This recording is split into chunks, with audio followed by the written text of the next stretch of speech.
Hello class 10th, welcome back to my channel girls talk. चिड़िया उड़, मैना उड़, तोता उड़, भैंस उड़। नहीं, भैंस तो नहीं उड़ती। और ऐसे ही हमारा मेन कैरेक्टर अपनी स्टोरी में नहीं उड़ता। और स्टोरी में हम यही पढ़ेंगे कि कैसे हमारा मेन कैरेक्टर अपनी पहली उड़ान भरता है। विदाउट एनी फर्दर अडू कहानी को शुरू करते हैं।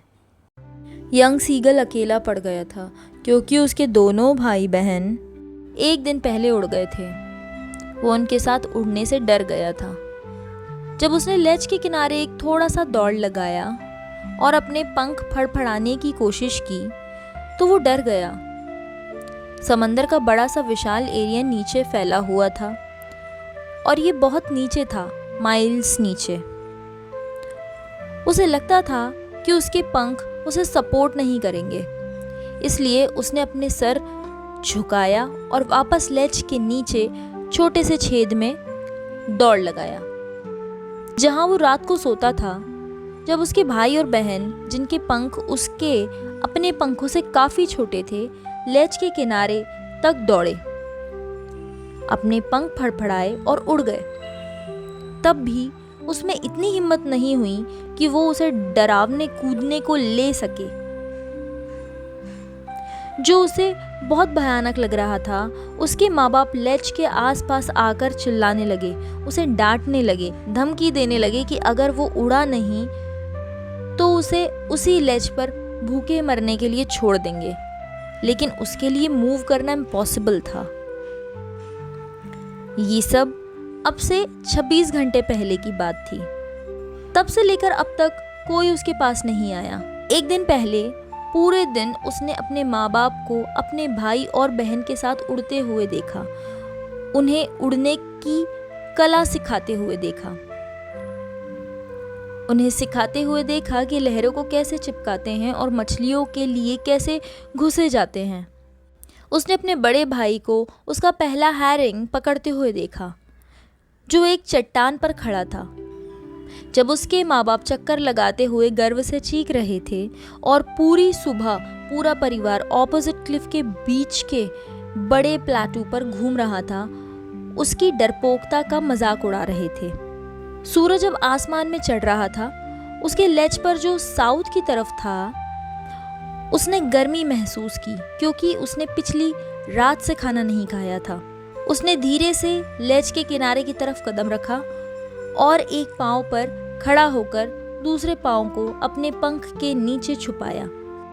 उसने एक आंख बंद की, फिर दूसरी, और नींद का नाटक करने लगा, लेकिन उसकी तरफ किसी ने ध्यान नहीं दिया। उसने देखा उसके 2 भाई और बहन प्लाटू पर सो रहे थे। उसके पिताजी अपनी पीठ के सफ़ेद पंख सवार रहे थे। सिर्फ उसकी माँ उसकी तरफ देख रही थी। वो प्लाटू पर एक छोटी सी ऊंचाई पर खड़ी थी। उसका सफ़ेद सीना आगे की तरफ उठा हुआ था। कभी कभी वो अपने पाँव से मछली का एक टुकड़ा तोड़ती जो उसके पाँव के नीचे था और फिर अपनी चोंच के दोनों तरफ को चट्टान पर रगड़ देती। खाना देखकर उसे जुनून सा चढ़ गया। कैसे उसे ऐसे ही खाना तोड़ना पसंद था, अपनी चोंच को अब और तब रगड़कर तेज करने के लिए। उसने चीखा, अपनी माँ से खाना लाने के लिए भीख मांगी। उसने मजाक उड़ाते हुए चीखा, लेकिन वो दर्द से बुलाते रहा। 1 और मिनट के बाद उसने खुशी से एक जोर से चीख मारी। उसकी माँ ने मछली का एक टुकड़ा उठा लिया और उसके पास उड़ती हुई आ रही थी। वो उतावला होकर पैरों से पत्थर पर टापने लगा, उसके और पास जाने की कोशिश करते हुए। जब वो उसके पास उड़ रही थी, लेकिन जब वो बिल्कुल उसके पास सामने थी, तो उसने रुककर अपने पंखों को एक जगह रोक लिया। मछली का टुकड़ा उसकी चोंच से बस 1 कदम दूर था। उसने एक पल इंतज़ार किया, सोचता हुआ कि वो और पास क्यों नहीं आई, और फिर भूख से पागल होकर उसने मछली पर झपट्टा लिया। एक ज़ोर से चीख के साथ वो बाहर और नीचे खाई में गिर गया। तब उसे बड़ा सा डर लग गया और उसके बाद उसका दिल बंद हो गया। लेकिन ये सिर्फ एक पल के लिए था। अगले पल उसने अपने पंखों को फैलाते हुए महसूस किया। हवा उसके सीने के पंखों के नीचे से गुजर रही थी। फिर उसके पेट के नीचे से उसने महसूस किया उसके पंखों के सिरों से हवा काटे जा रही थी। अब वो सीधा नीचे नहीं गिर रहा था, वो धीरे धीरे नीचे और बाहर की तरफ उड़ रहा था। अब उसे डर नहीं लग रहा था, उसे बस थोड़ा चक्कर आने लगा था। फिर उसने अपने पंख एक बार फड़फड़ाए और वो सीधा ऊपर उड़ गया। उसकी माँ उसके पास से निकल गई। उसके पंखों से एक ज़ोर की आवाज़ आ रही थी। उसने अपने 2 भाइयों और बहन को अपने आसपास उड़ते देखा, चक्कर लगाते हुए, बैंक करते हुए, उसे घूंसे मारते हुए। तब उसने बिल्कुल भूल गया कि कभी वो उड़ नहीं पाता था और अपने आप को कूदने, उड़ने, चक्कर लगाने और ज़ोर से चीखने का हुक्म दिया। समुंदर के सामने सीधा उसके ऊपर उसने देखा नीचे एक विशाल हरा समुंदर जिसमें छोटी छोटी लहरें हिल रही थी। उसके माँ बाप और उसके भाई बहन हरे फर्श पर उतर गए थे। उसके आगे वो उसे बुला रहे थे, जोर से चीख रहे थे।